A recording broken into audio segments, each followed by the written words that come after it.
मेरो भाइ बहिनीहरू पनि थियो लाइफ टेक कता रहेछ यो? मैले नि सुनेको थिएँ लाइफ टेकको बारेमा। के रहेछ यो कोडिङ कम्पिटिसनको बारेमा? कुरा गरिरहनु भएको छ? ए हामीलाई यो यसको बारेमा अलिकति जानकारी पाउनु थियो अनि त्यही भएर। ए यो म पनि लाइफ टेकमै आबद्ध छु।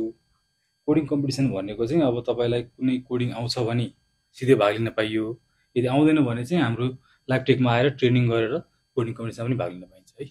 So interesting. के गर्दै हुनुहुन्छ, के हेर्दै हुनुहुन्छ?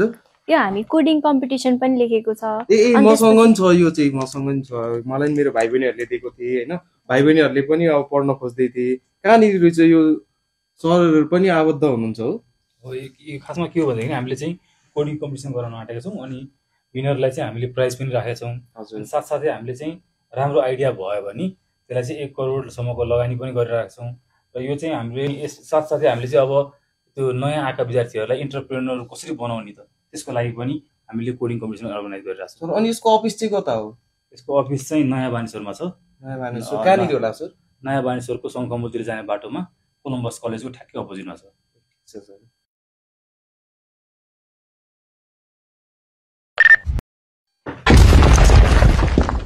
Coding competition at LifeTech. Choose life, change life.